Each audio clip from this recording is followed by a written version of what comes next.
how to develop a sort of attitude in which it makes no difference to me as to what I'm reading. If I'm reading something nice, very good. If I'm reading something which I don't like, still I would read it. No problem. Okay. So I will share the sheet today and we will go ahead and read a passage and we will see why do we like certain passages or why we don't like certain passages. So you all can see that there is a passage given here. Can you all see this, people, on the screen? There is a doc file I have shared. Everyone can see the... Should I decrease the font or is it too big? I think that's better. Okay. So I believe most of you have read the RC by now. Uh, was it? How was your experience? How much time do you think you would take to read this passage? How many words? Let me check the number of words. So I'm coming till this point, है ना? And if I look at it, it says how many words do I have? It's not capturing. एक minute.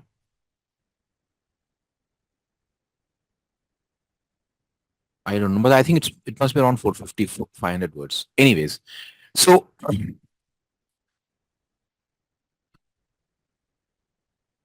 447 words. So there is 450 words. Take a 447 words is what I see here, and we have read it completely.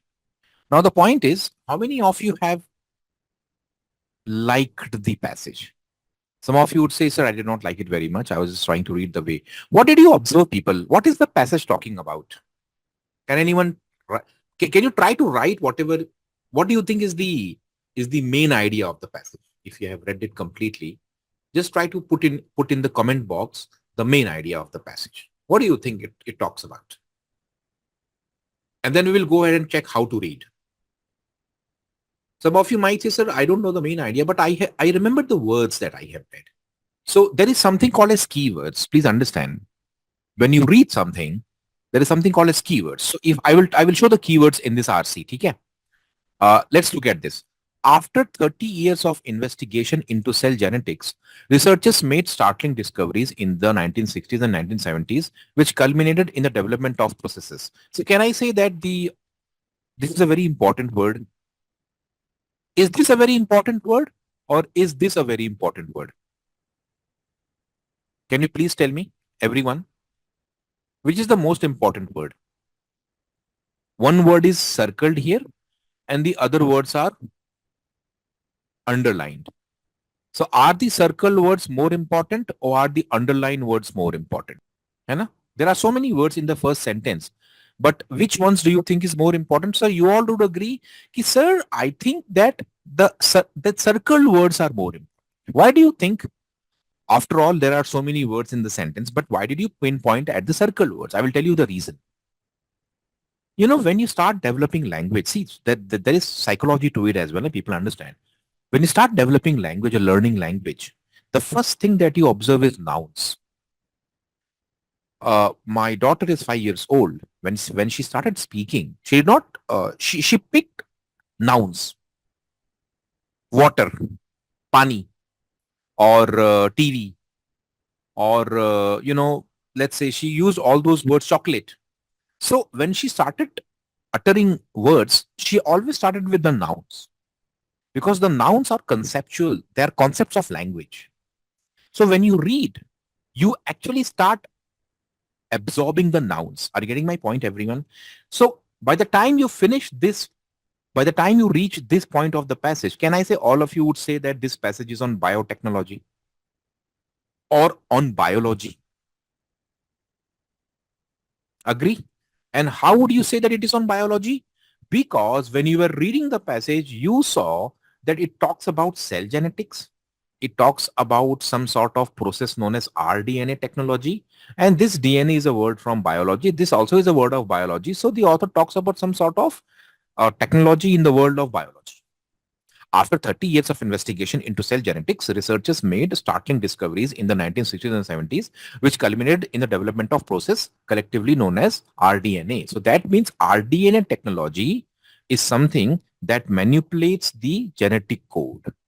So cell genetics, genetic code, rDNA, and manipulation is something that you would remember. So all this comes together to tell me that the first para talks about rDNA technology, that is manipulation of genetic code. The technology has created excitement and controversy because it involves altering DNA, which contains the building blocks of the genetic code. Using rDNA technology, scientists can transfer a portion of the DNA from one organism to a single living cell of another organism. ठीक है? The scientist chemically snips the DNA chain of the host cell at a predetermined point and attaches another piece of DNA from a donor cell at that place, creating a completely new organism. So now, if you read this passage, there are two things in it. The first is what I call as the technical process. What is that technical process? Can I say this is a technical process? How this is done? यहाँ से काट के वहां लगा दिया, वहां से काट के यहाँ लगा दिया, कुछ तो something like this, right? This technical process, do you think that you need to really remember what the author is saying? No. What you need to remember, so if I have to give a summary of this paragraph, see, learn to summarize. This paragraph says that there is a new technology called as rDNA, and because the word DNA is there in it, it is actually manipulation of DNA. You manipulate by adding, removing, something like this. I don't know what it is. So for me, this paragraph talks about a new technology called as rDNA. It does something by removing, subtracting, adding, manipulating, whatever it is. I am not a biotechnology guy, so I don't understand it. I don't care about it. Did you understand now, people? So if you don't understand the whole process, don't worry about it. I mean, you can read it 5 times, 6 times, 7 times to understand things. So what is the meaning of the word SNP? What is the meaning of the word host? What is the meaning of the word donor? You can go and check the meaning of the words if you want. But as far as understanding is concerned, I don't care about it, because the only thing I bother about is that this paragraph talks about rDNA technology. This rDNA technology is about manipulating DNA. Khatam. Now I will go to the next paragraph. Okay? Proponents. Who are the proponents? Now vocabulary is very important. Many people don't know the meaning of the word proponent. Proponent means the ones who support, and opponents are the ones who oppose. तो बोलते हैं ना, I am pro some political party, I am against some political party. So pro means the ones who support. So proponents of rDNA research and development claim that it will allow scientists to find cures for disease and to better understand how genetic information controls an organism's development. They also see many other potentially practical benefits, especially in the pharmaceutical industry. Some corporations employing the new technology even claim that by the end of the century, all major diseases will be treated with drugs derived from microorganisms created through rDNA technology.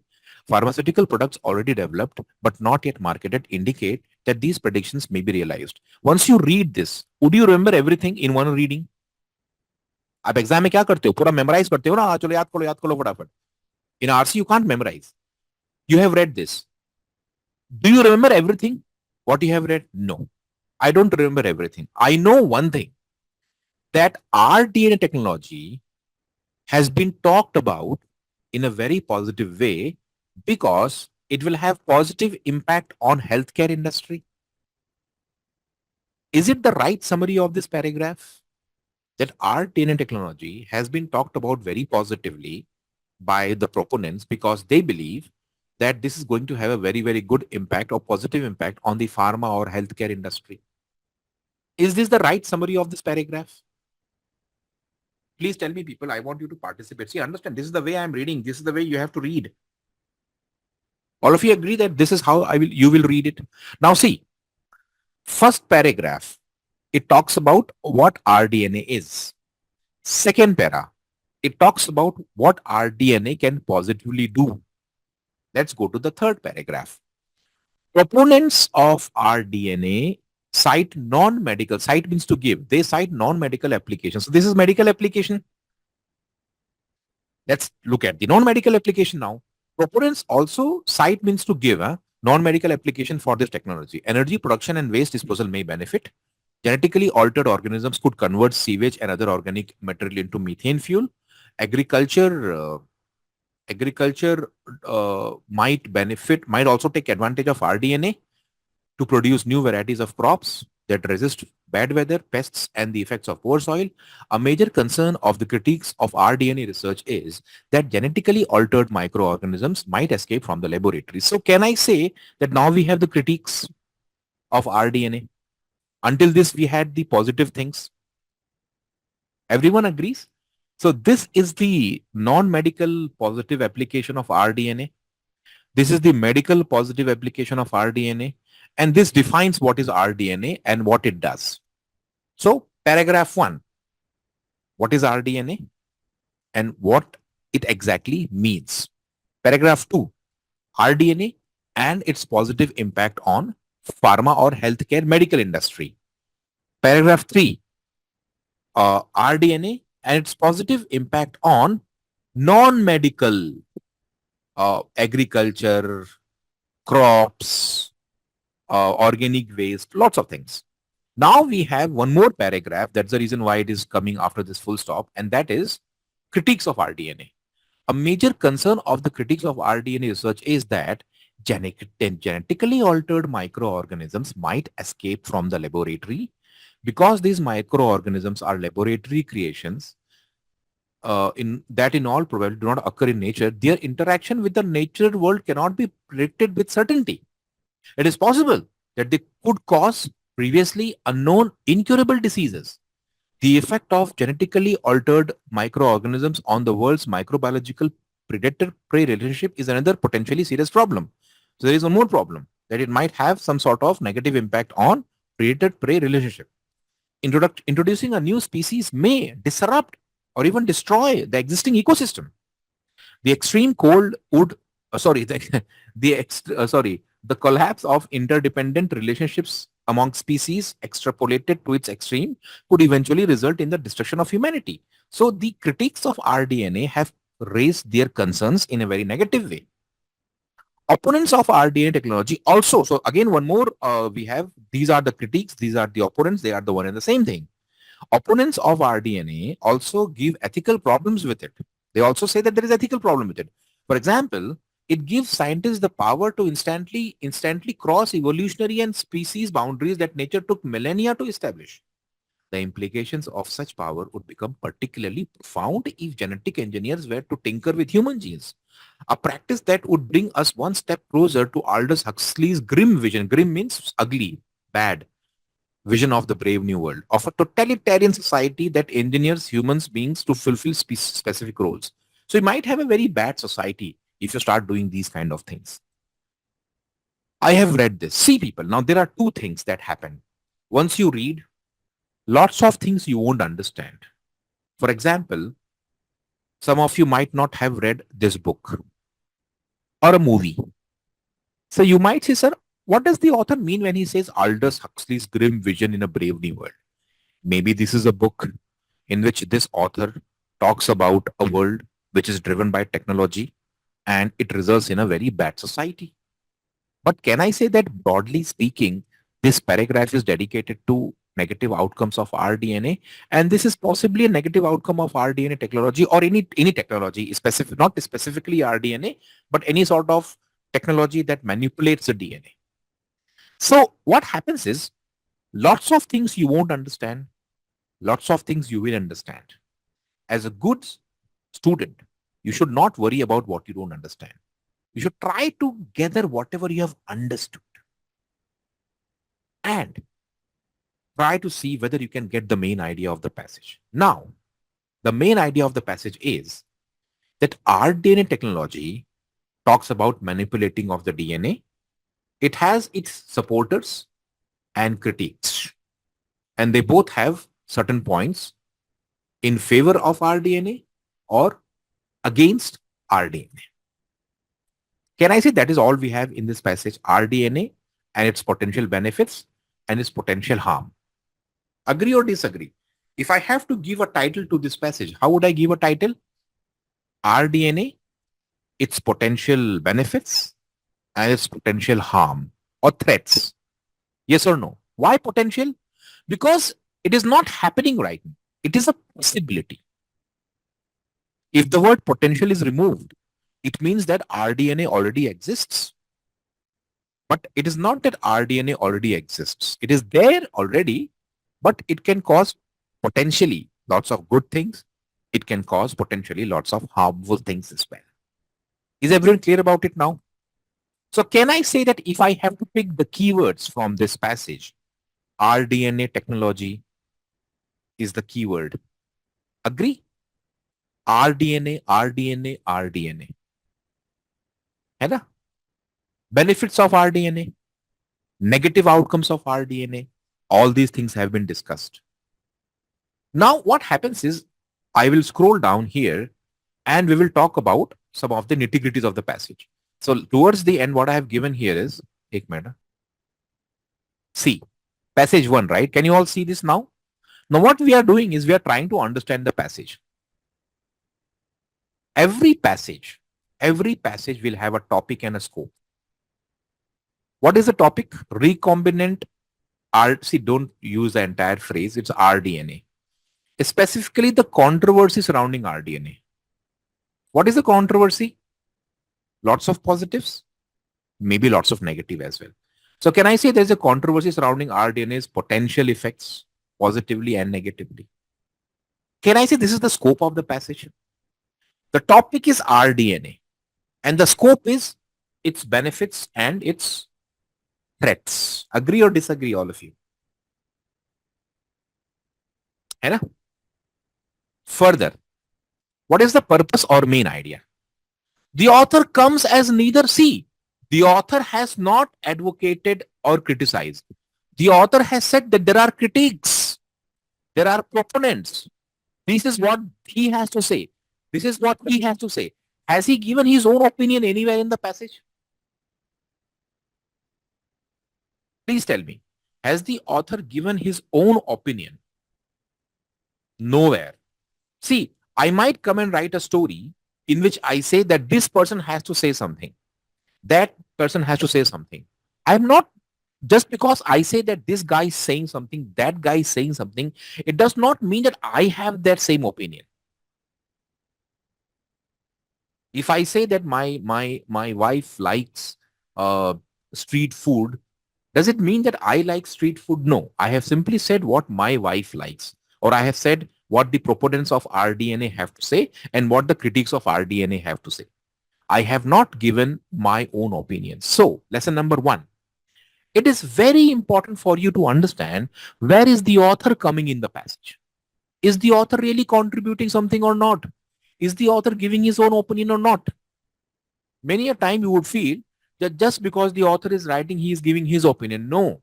When the author is writing, he need not necessarily give his opinion. He might give some other people's opinion. He is just the writer of the passage, not the one who is giving his own opinion. Are you getting my point? So, the author comes across as neither advocate nor critique, despite acknowledging both its potentials and benefits. The author's intent, it seems, is to set out both sides of a controversial idea. He is giving. Bhai, इन्होंने ये बोला, this is what we have. This party said this, that party said this is available. Look at the structure of the paragraph. Now see, this is something that we have to understand. The first paragraph tells us the development of rDNA. It has created excitement and controversy. Paragraph 2 gives a bit of information about technology itself. The third and fourth paragraph describe the potential benefits, while the fifth and sixth paragraph describe the potential hazards. Can I say this is precisely what we discussed? Yes or no? Can I say that this is precisely what we discussed when we read the passage? So, passage structure is very important. Keep always the structure in mind, people. देखो ये बहुत जरूरी है. Once you start reading the way I am reading, you will score good marks in your own exams, you know. Because if you read a book, always have the structure in mind. If you read a chapter, always have the structure in mind. Structure क्या होता है? Paragraph 1, paragraph 2, paragraph 3, paragraph 4, 1, 2, 3, 4, summary. Okay, समझ में आ गया. I will elaborate. जैसे for example है, benefits क्या हो सकता है? What can be the benefit of this technology? Medical benefit. You can cure diseases. You can terminate certain illnesses. You can create better medicines. In agriculture, you can create better crops. You can get rid of wastages in a better way. So once I know that the rDNA has positive impact on healthcare, I can give some examples from my own side, from my own pocket, without remembering all the examples. What is the big picture now? The information described above all about sorry the information described above is all you really need to take away from this passage. This is all that you need in the passage, nothing else required. Look at the beauty of it. The big picture, once you have understood it, it might be enough for you to get all the questions correct in reading comprehension. And this is what it is writing. The information described above is all you really need to take away from the passage. As usual, there are a lot of details. Note where they appear, but don't see. Note where they have come, but don't try to memorize. What does it mean? It means that if there is a question that asks you, which of the following is potentially a benefit of rDNA in medical field? Can I say you would go to the second paragraph to find the answer? Please tell me. हाँ बताओ मुझे. If there is a question that tells you that which of the following could be potentially an advantage of rDNA in the medical field, so where would you go to find the answer? Last paragraph or second paragraph? Everyone says second, right? Manjula has said second. Even all the others would also feel. No. A positive benefit. Because medical benefit is a positive benefit. The criticisms has come in the last part. But the question talks about the benefit. The benefit has not come in the last part. The last part talks about criticism. The first, second para talks about the benefits, right? The proponents have come first. The opponents have come later. So if the question is about the proponent or the benefit, I would go to the second, third paragraph. If it talks about the critics, I would go to the last paragraph. Have you understood this, Komal?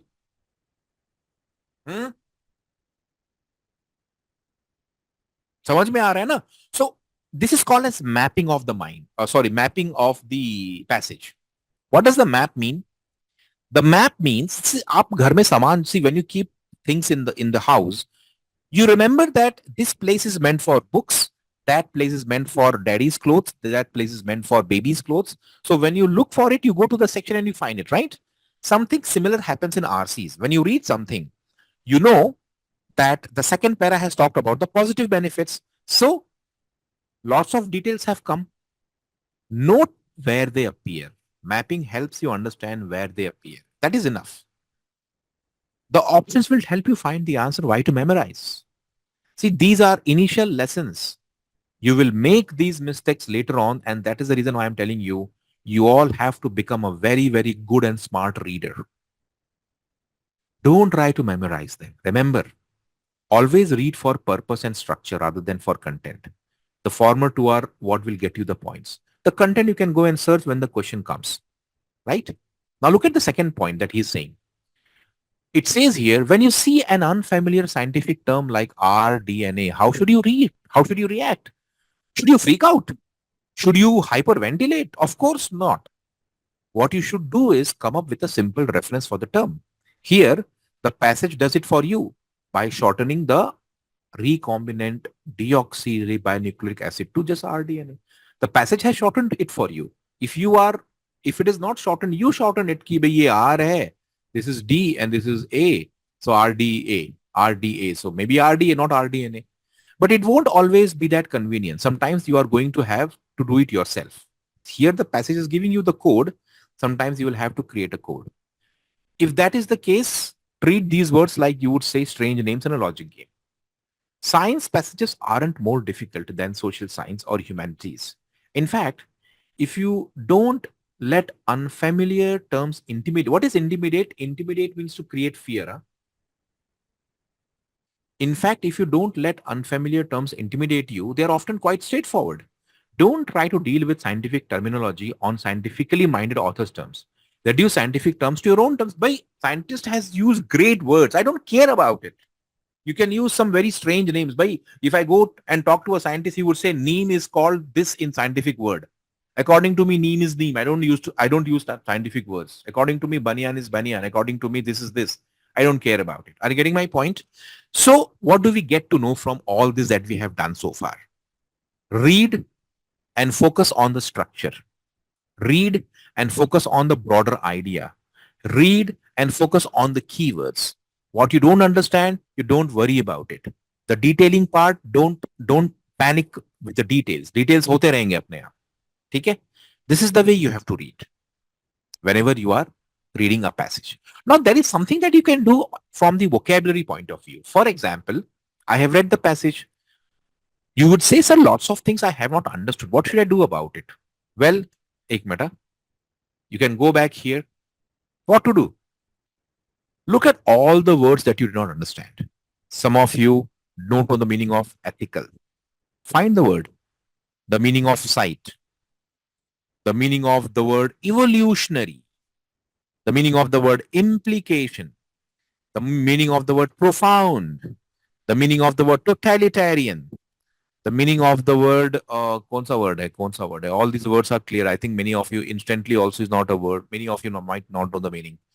So once you have known the meanings of these words, your understanding of the passage will become better. But this you can do once you have read the passage, understood it, and now you can do your research. Are you getting my point, everyone? Don't do the research while you're reading the first time. Go ahead the way you would have read the passage without worrying about anything. Once you have read it, you want to do some value addition. What is value addition? Value addition is done when you are out of the exam hall. In the exam hall, you try to solve the questions. You don't worry about value addition. But when you read the passage, for example, I will tell you my habit. When I watch a movie for the first time, I watch it without a break. Absolutely one shot में देखता हूँ पूरा movie में. So if it's a 3-hour movie, I watch the entire movie 3 hours without getting disturbed. Night time, after my dinner, 10:30 to 1:30, I watch the entire movie. My wife sleeps, my baby is asleep. I don't get disturbed. Now what I do? After some days, I start looking at the movie bit by bit, frame by frame, to understand the language, the symbolic meaning of the movie and all these things. Something similar happens with RCs or reading in general. Read the entire, from this point to this point, I have read without a break. I have understood. Now I will go for a deeper understanding. So I would start looking for all the meanings. I would write them down in a book. And now I will read the passage again. Maybe now I will get a better appreciation of the article, because now the article's technical words are better understood by me. What and how does it help? The first thing, it improves your vocabulary. Is it not? In the movie, what it does? It improves your understanding of the character's role and what they are trying to say and do. So once you watch the movie for the first time, you go through things piece by piece, you read the review, you read this and that, and then you watch the movie again, you get better appreciation of the same movie. Similarly, once you note down all the words, understand the phrases, check it in the dictionary online, then you read the passage again, you get a better understanding of the same RC. Your vocabulary becomes better. Your reading skills become better. Yes or no? There has to be a depth to whatever you do. There has to be a depth to whatever you do. We are used to doing things superficially. That is the problem that we all of us have. And as you enter into college, you learn to do things very superficially.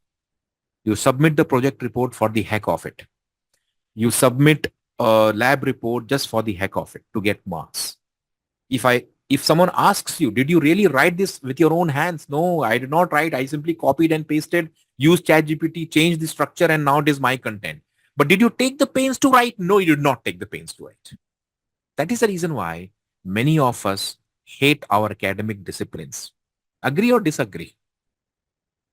I think you all would agree that yes. So you want to change your stream. Since BSc is very boring for you, now you want to do MBA. But if you do MBA the same way, what will happen? The same result. So learn to do things with interest. You will learn. Are you getting my point? I can give you the meaning of all the words. This is the word. This is the meaning of totalitarian. See, I want you to do certain things on your own. Why do you want a teacher to tell you the meaning of a particular word? You can ask me the difference. So what is the difference between ethics and morals? I can come as a teacher to tell you, sir, what is totalitarian and what is dictatorship? So what is democracy? What is socialism? or what is liberal democracy and what is normal democracy. All these things which are complicated, a teacher can come. But to check the meaning of the word totalitarian, you don't need a teacher. You can simply go and check what is the meaning of totalitarian society, totalitarian government, totalitarian regime. So if you find the meaning of this word, you will come across 5, 6 more similar words. That is how your vocabulary is going to become better. And after 5, 6 months, you will tell me that, sir, I have become smarter now. I have better understanding of language, better appreciation of stuff. And this is what you need. You need to be very fussy with whatever you do, even if it is in a very small amount, because that will develop in you the ability to think deeply, carefully, and in a very minute way. That is the reason why when foreigners do things in their universities, they do it very nicely. But we do it as if we simply want to finish things and get marks, because the whole system is rotten. And if you bring your dirty habits of the college into CAT preparation, you will not do well in CAT preparation. I'm telling you this right today. You have to change your habits. And what is the best way to change your habits? Do things with sincerity and with interest. Gradually, your habits will start changing and you will get better results. Clear, everyone? Now let's go and take one more RC passage, because I have got 3 passages. I may not be able to finish all the 3, but these are all samples. Let's take the next RC passage. 1 minute. Can you all see it? Sorry, I think I've missed the... Now the earlier passage was from, the first passage was from the world of biotechnology. This passage is from the world of law, and it's a passage from the world of law, because it talks about trademark law here. So though it is talking about marketing, it is not a passage from marketing and business. It is from the world of law. Okay. So let's read it together. Let's try to understand what is going on here. What does it say? Gray marketing. And what is gray marketing? The selling of trademark products through channels of distribution not authorized by the trademark holder. Can involve distribution of goods either within a market region or across market boundaries. So it talks about what is gray marketing. Gray marketing is distribution of goods either within a market region or across market boundaries. And it is basically unauthorized distribution.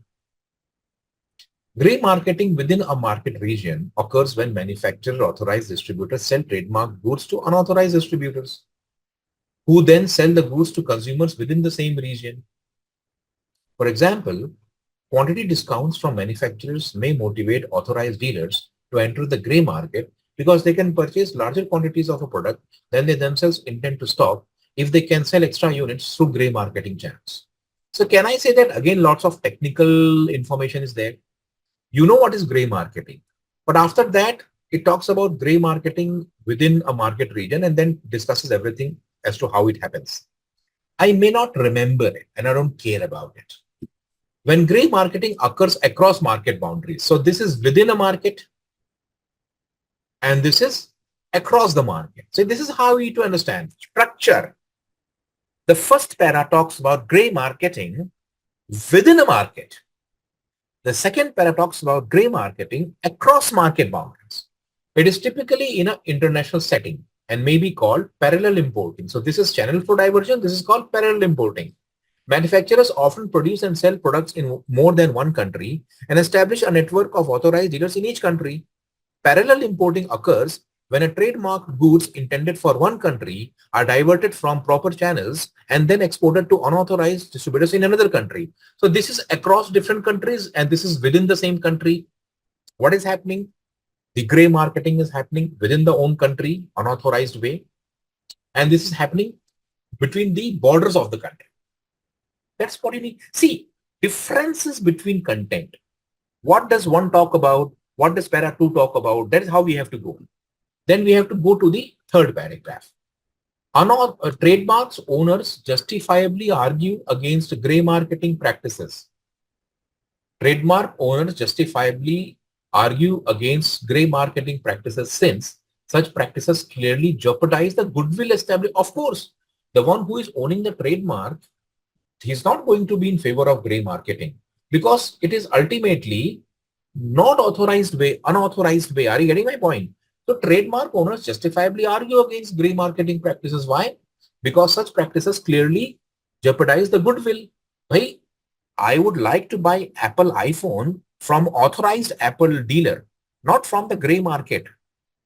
Apple would not like. So what happens is I might go to the gray market and get it at a cheaper price.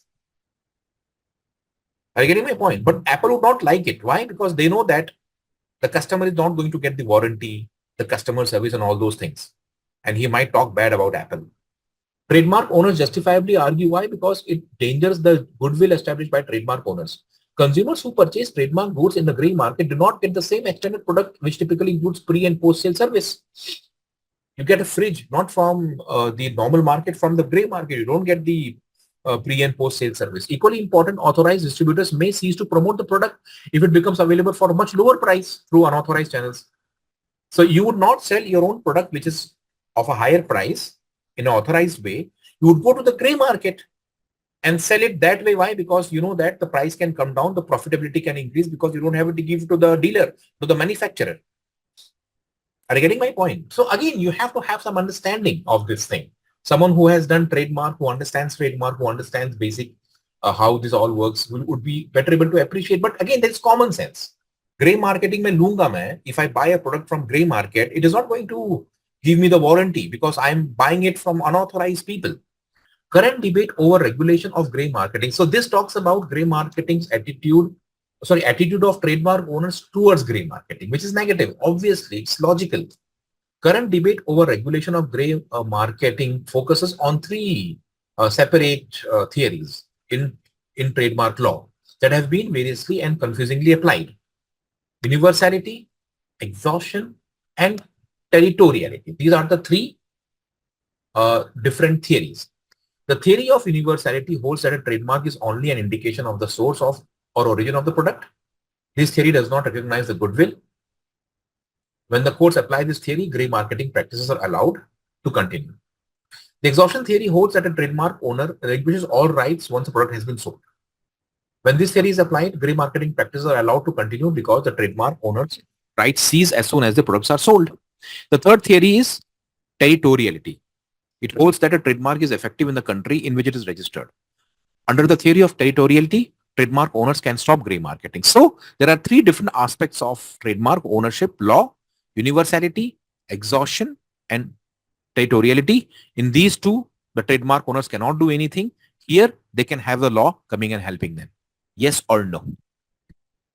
Agree or disagree? Broadly, this is what it is trying to say. Because territoriality affords trademark owners real legal protection against gray marketing. And that's why it is consistently applied in gray marketing practices.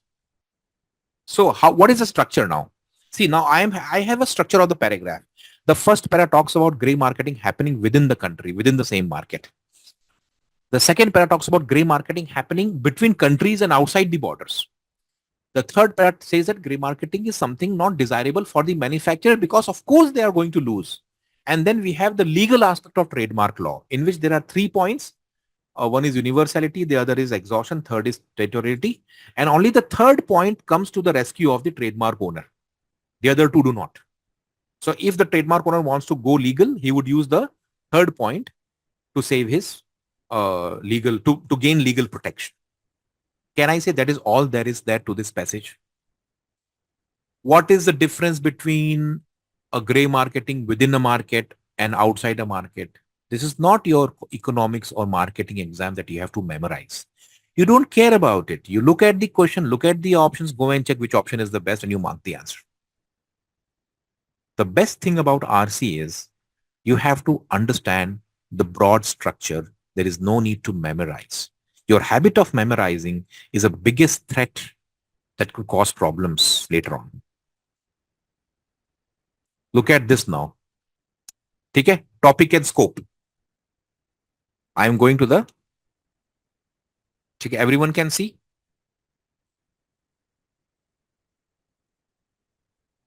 So I will make it bigger little. एक minute.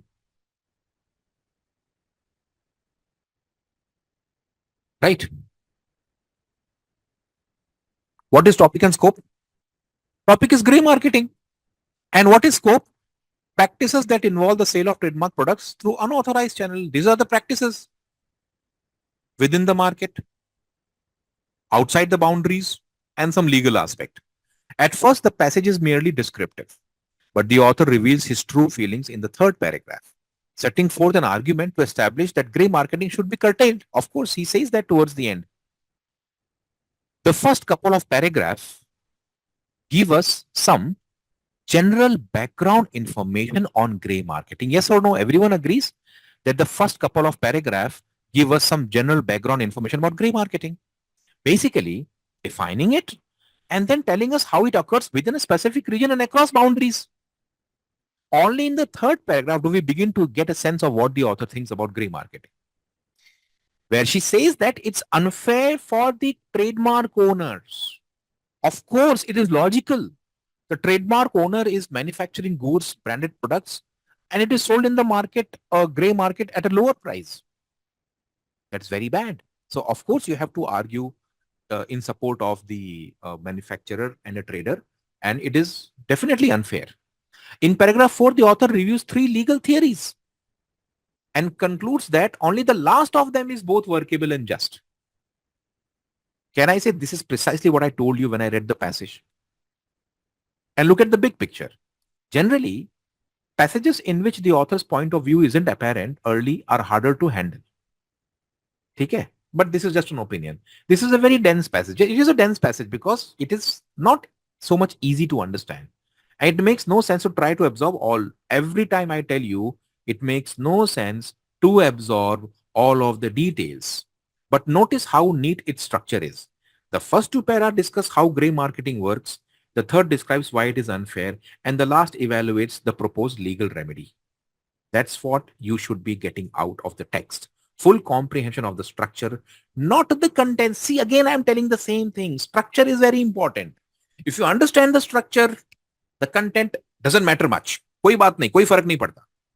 If you identify and keep the structure in mind, you shouldn't have any trouble relocating the details whenever necessary and get all the questions correct. Many people have this morbid fear of RC. If you follow this method and this way of doing things, you will never have issues with RC, and most of you will now start doing well in your exams, because now you will read like a smart person, not like a dumb person. Agree or disagree? Structure, structure, structure, structure, structure, structure. Are we clear? Maza aaya na? See, this is the way. This is the way. See, when you do things the right way, you have to change your old habits. Most of you have very bad, and it is not your fault. It is the fault of the system to which you belong. The colleges, the universities, they are all spoiling your ability to think. That's why most of you simply memorize to get good marks.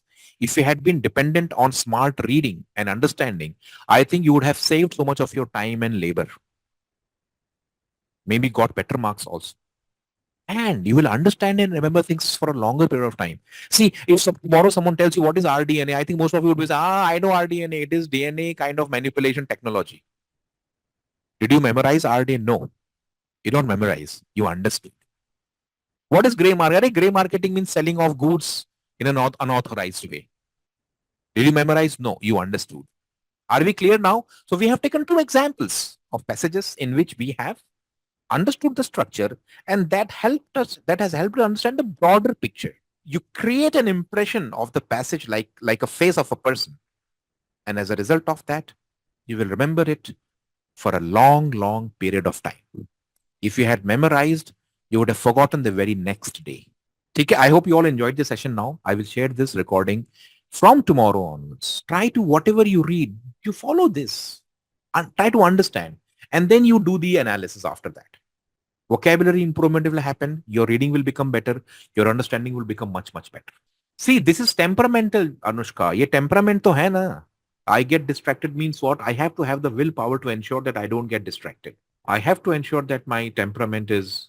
See, what happens is lots of improvement in you will come only when you एक minute हाँ. Temperamental improvement will come only when you have the willpower.